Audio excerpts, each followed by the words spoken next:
হারতে হলে এমনভাবে হারো যেন সে জিতে গিয়েও পস্তায়। ভালো আছি বলতে হয়, ভালো নেই বললে নিজেরই ক্ষতি হয়। পৃথিবীতে সবাই টাকার পাগল, টাকা ছাড়া মা বাবাও ভালোবাসে না। সব মেঘ যেমন সাদা হয় না, ঠিক তেমনি সব মানুষও ভালো হয় না। যে বুঝেও বুঝতে চায় না তাকে কেউ কোনোদিন বোঝাতে পারে না। নিম পাতার রসকে যতই মিষ্টি দাও না কেন সে তেতোই থাকবে। কিছু মানুষ আছে যাদের সাথে যতই ভালো ব্যবহার করো না কেন তারা মানুষকে অসম্মান করবেই। মন থেকে ভালোবাসলে চোখ থেকে তো জল পড়বেই, এটা ভালোবাসার সূত্র। আগে ছিল সংসার সুখের হয় রমণীর গুণে, আর এখন সংসার সুখের হয় পুরুষের গুণে। মানুষের ভাগ্যে কিছু থাকুক বা না থাকুক, কষ্ট জিনিসটা সবার জীবনে কম বেশি থাকে। যদি যোগ্য ছেলেকে বিয়ে করো ভালোই মাল পটিয়েছিস, আর যদি সাধারণ ছেলেকে বিয়ে করো আর কাউকে পেলি না। আর যদি সুন্দরী মেয়েকে বিয়ে করো বলবে দেখতে সুন্দর তাই ছেলেটা পেয়েছিস। যদি অসুন্দর মেয়েকে বিয়ে করো বলবে এমন দেখতে মেয়ের প্রতিও প্রেম আসে। কথাই আছে অতিবার বেরো না, ঝড়ে ভেঙে যাবে। অতি ছোট হয়েও না, ছাগলে মুড়ে খাবে। রাতে যাদের তাড়াতাড়ি ঘুম আসে তাদের মতো সুখী খুব কম মানুষই আছে।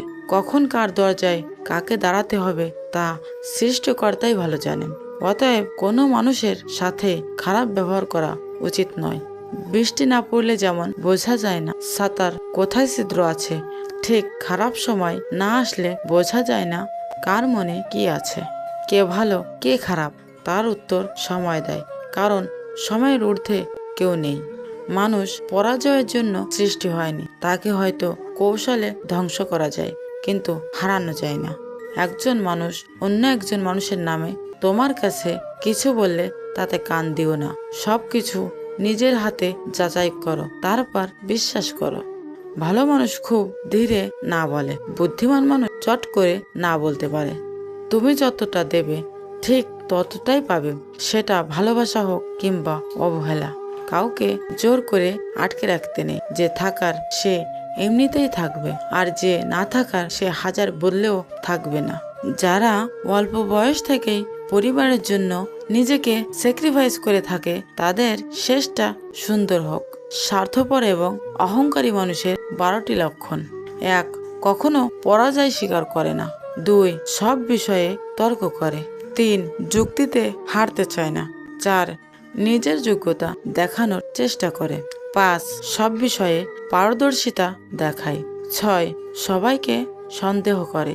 7. সম্মান দেওয়াকে দুর্বলতা ভাবে। 8. মনে আঘাত দিয়ে কথা বলে। 9. নিজের স্বার্থ আগে দেখে। 10. মানুষের দুর্বল জায়গায় আঘাত করে। 11. যে কোনো প্রতিভাকে ছোট করে দেখে। 12. নিজেকে খুব বুদ্ধিমান ভাবে।